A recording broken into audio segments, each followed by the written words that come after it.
जरा सोचिए, एक ऐसा एआई जो जवाब देने से पहले सच में सोचता है।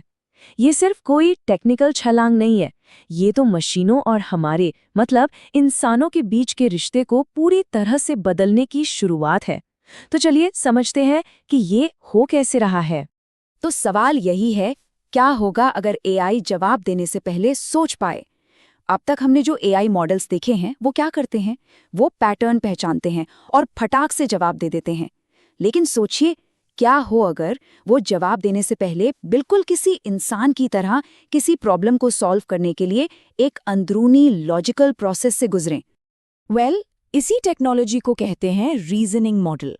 देखिए, पुराने जो लैंग्वेज मॉडल्स थे उनके ठीक उलट, जो बस तुरंत आउटपुट दे देते हैं, ये वाले मॉडल पहले एक प्रॉब्लम को लेते हैं और फिर उसे सॉल्व करने के लिए स्टेप बाय स्टेप एक लॉजिकल चेन बनाते हैं।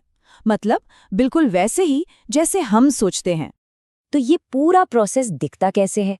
बहुत सिंपल है। सबसे पहले मॉडल को एक इनपुट मिलता है, फिर वो अंदर ही अंदर एक रीजनिंग चेन या कह लीजिए एक तर्क की श्रृंखला बनाता है, जिसमें कई छोटे छोटे स्टेप्स होते हैं, और फिर इन्हीं स्टेप्स के आधार पर वो एक फाइनल सोचा समझा जवाब देता है। तो एक बात साफ है, ये सिर्फ एक और टेक्नोलॉजिकल अपग्रेड नहीं है। नहीं, ये तो मशीनों के साथ हमारे काम करने और यहाँ तक कि सोचने के तरीके में एक बहुत बड़ा, एक फंडामेंटल बदलाव है। अब हम सिर्फ टूल यूजर नहीं रह गए हैं, अब हम एक नए किस्म के पार्टनर या सहयोगी बन रहे हैं। जरा एआई के सफर को देखिए। पहले हमारे पास क्या थे? कैड जैसे डिटर्मिनिस्टिक टूल्स, मतलब ऐसे उपकरण जो सिर्फ वही करते थे जो हम उन्हें करने को कहते थे। अब हमारे पास है जेनएआई जैसे प्रोबेबिलिस्टिक एडवाइजर्स, यानी संभाव्य सलाहकार। ये हमें कई ऑप्शंस देते हैं, चीजें सजेस्ट करते हैं और हमारे साथ मिलकर कुछ नया बनाते हैं। और इसका एक बहुत बड़ा मतलब है कि अब किसी भी काम की जो ऑथरशिप है वो सिर्फ हमारी नहीं रही, वो अब शेयर्ड है। और ये जो बदलाव है ना, ये हमारे लिए एक बिल्कुल नया काम लेकर आया है, एक कॉग्निटिव जॉब। अब हमारी जिम्मेदारी सिर्फ एआई को इस्तेमाल कर लेना नहीं है। नहीं, अब हमें उसके दिए हुए आउटपुट का मतलब समझना है, उसकी सच्चाई को परखना है और ये तय करना है कि वो हमारे काम का है भी या नहीं। इसी नए काम को एक नाम दिया गया है संज्ञानात्मक सत्यापन या कॉग्निटिव वेरिफिकेशन। और ये कोई साधारण काम नहीं है, ये सिर्फ ग्रामर या स्पेलिंग चेक करने जैसा नहीं है। ये तो बहुत गहराई में जाकर सवाल पूछने जैसा है। सवाल जैसे कि इस आउटपुट का असली मतलब क्या है, क्या हम इस पर भरोसा कर सकते हैं, और सबसे जरूरी, क्या हम इसे असल दुनिया में इस्तेमाल कर सकते हैं। इसको समझने का एक बड़ा मजेदार तरीका है। सोचिए, एआई के आउटपुट 3 तरह के हो सकते हैं। पहले हैं रसीले संतरे। ये वो आउटपुट हैं जो बिल्कुल सही हैं, उपयोगी हैं। फिर आते हैं सड़े हुए सेब। ये साफ साफ गलत हैं और हम इन्हें आसानी से पहचान भी लेते हैं। लेकिन असली मुश्किल खड़ी करते हैं केले के छिलके।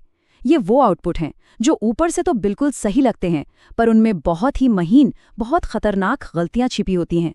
तो चलिए अब एआई को लेकर जो इतना हल्ला है, जो इतनी हाइप है, उस पर एक रियलिटी चेक करते हैं। क्या एआई सच में हमारा को पायलट है? और ये जो बड़े बड़े दावे किए जाते हैं कि इससे एफिशिएंसी बढ़ जाएगी, वो दावे कितने सच्चे हैं?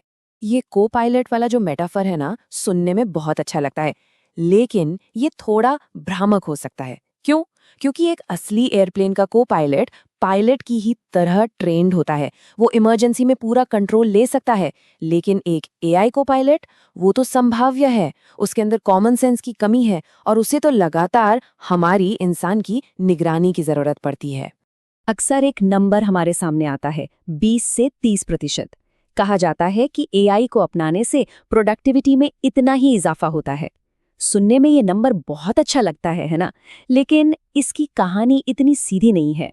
असल बात ये है कि ये जो 20-30% का आंकड़ा है, ये कोई नया एआई का मीट्रिक नहीं है। ये तो एआई से भी पहले के बिजनेस चेंजेस से आता है। और ये अनुमान अक्सर उस छिपी हुई लागत को नजरअंदाज कर देता है। कौन सी लागत?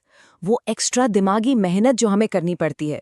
मतलब एआई के आउटपुट में से उन केले के छिलकों को ढूंढने में जो हमारा वक्त और मेहनत लगती है, वो इसमें गिना ही नहीं जाता। तो फिर सवाल उठता है कि हम एआई की असली कीमत, उसका असली फायदा मापे कैसे? इसके लिए फिलॉसफी ऑफ द मशीन्स नाम का जो मैनिफेस्टो है, वो एक बिल्कुल नया फ्रेमवर्क सामने रखता है। इस फ्रेमवर्क का नाम है डेल्टा एटा ज़ेटा फ्रेमवर्क। थोड़ा कॉम्प्लेक्स लगता है पर है बड़ा सिंपल। इसमें डेल्टा ये मापता है कि एआई किसी खास काम के लिए कितना सही और मजबूत है। एटा ये मापता है कि हम इंसानों को उसकी निगरानी में कितनी दिमागी मेहनत लगानी पड़ रही है। और ज़ेटा ये सिस्टम में आने वाली रुकावटों या दिक्कतों को मापता है। तो इन्हीं 3 चीजों को मिलाकर एक फॉर्मूला बनता है। ये फॉर्मूला क्या करता है? ये जो एआई से मिलने वाले फायदे हैं, उनको हमारी मेहनत और सिस्टम की रुकावटों की असली लागत के साथ बैलेंस करता है। मतलब बात सिर्फ फायदे की नहीं है, बात है नेट फायदे की, असली फायदे की। और जब इस फ्रेमवर्क को असल में इस्तेमाल किया गया तो नतीजे सच कहूं तो चौंकाने वाले थे।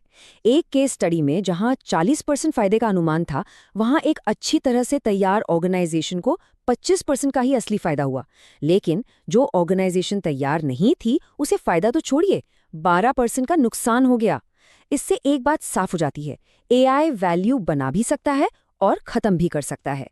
तो इससे क्या पता चलता है कि असली चुनौती सिर्फ बेहतर एआई बनाने की नहीं है। नहीं, असली चुनौती तो ये समझने में है कि इस पावरफुल टूल को हम अपने काम में, अपने समाज में जिम्मेदारी के साथ कैसे फिट करें। और बस यहीं पर फिलॉसफी ऑफ द मशीन्स यानी मशीनों का दर्शन जैसा एक नया डिसिप्लिन बहुत जरूरी हो जाता है। ये इंजीनियरिंग, एथिक्स और फिलॉसफी जैसी चीजों को एक साथ लाता है ताकि हम इन मुश्किल सवालों से निपट सकें। जैसा कि ये चार्ट भी दिखा रहा है, ये कोई हवा में बनी बात नहीं, इसकी जड़ें बहुत गहरी हैं। इस पूरे मैनिफेस्टो से एक बहुत बड़ी सीख मिलती है। वो ये कि एआई की रफ्तार का मुकाबला करने के लिए हमें और तेज भागने की जरूरत नहीं है, बल्कि हमें और गहरा और ज्यादा विचारशील होने की जरूरत है। सबसे जरूरी तरक्की जो होगी वो टेक्नोलॉजिकल नहीं, बल्कि हमारी सोच और हमारे नैतिक मूल्यों में होगी। और आखिर में ये पूरी बातचीत हमें एक बहुत बड़े और ज़रूरी सवाल के साथ छोड़ जाती है। हमने ये कमाल की मशीनें तो बना ली, इसमें कोई शक नहीं, लेकिन सवाल ये है कि ये मशीनें हमें कैसे बदल रही हैं।